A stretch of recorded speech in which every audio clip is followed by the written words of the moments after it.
So many people right now are paralyzed by fear. They're not buying properties and sitting on the sidelines because they think we're in a housing bubble. But are we really? Right now may actually be the best time in the next several years to buy property and set yourself as well as your family up with a legacy by building wealth through real estate. What I wanted to discuss in our lesson today is all about housing bubbles. Are we in one or not? What to look for in order to tell, and the opportunities that you could seize regardless. Check it out.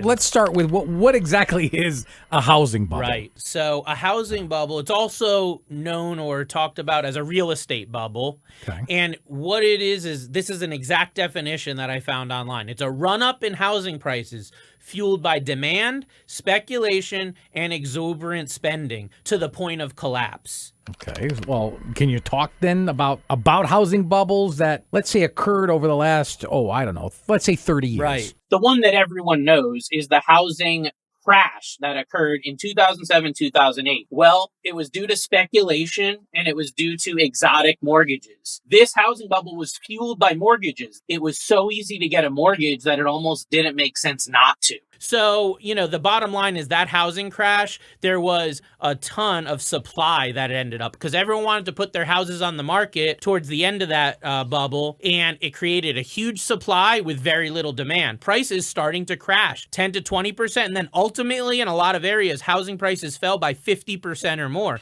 Before that, we have to go way back to the early 1980s. And what happened then, it wasn't really a housing bubble or a housing crash. What happened then was a housing affordability. Housing affordability dropped to a level of 62. That's the all-time low of housing affordability. And the reason that housing affordability was so bad is because there was rampant inflation going on and the Fed had to raise rates as high as mortgages for 17 and 18% interest. So it wasn't really a crash in housing prices. It was just a crash, complete dissolution of demand in housing. It was only once they started cutting rates and started getting back to normal. But you're talking about literally the last 30 to 40 years, only one, maybe two of these crises that have occurred. And if you go back before the 80s, the one before that was the Great Depression in the 1920s. So this is something that we're not talking about comes up every decade. This is like every 20, 30 years. So it's not something you want to sit around waiting for. Yeah.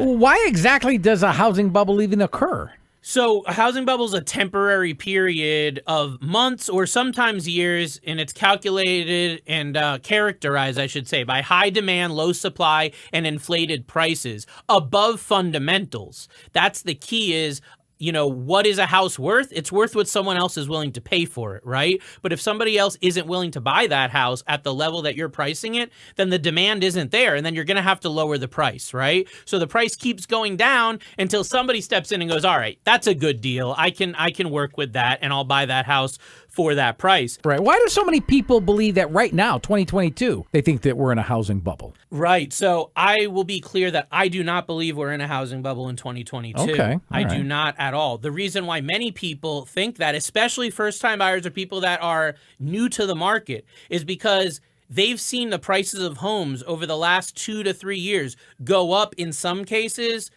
between 30 to 50%.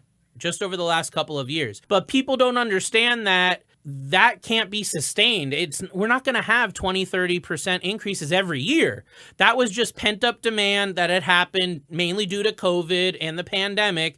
And once we got out of lockdown and out of quarantine, everyone wanted to buy a house. They wanted to upgrade a house.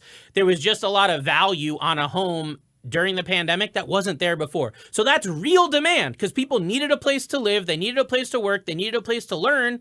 Well, if they weren't leaving their house, the house was that place. Very low supply with high demand. It means the prices are going to keep going up. That's why I don't think we're in a housing bubble. The other reason people do or they want to feel, maybe it makes themselves feel good that, hey, we're in a housing bubble, so I'm just going to wait it out because they're priced out of the market. Maybe their max pre-approval was $300,000, but all the houses they're looking at are $350,000, $400,000 or higher, and they just don't want to face that reality. So what are the disadvantages of buying a home in a bubble? Number one, overpaying. A financial mistake like that could cripple you for a very, very long time. And it did cripple many people that bought in that 06, 07 timeline right before the crash. Many of them have been completely paralyzed financially since then and are just now getting out of it. One of the reasons why it's so difficult to get out of a mortgage if you buy during a housing bubble is your mortgage goes underwater in many cases. Another reason why you don't want to buy during a housing bubble is decreased flexibility and mobility. And the last thing is that during these housing crises and housing bubbles, as I've been mentioning,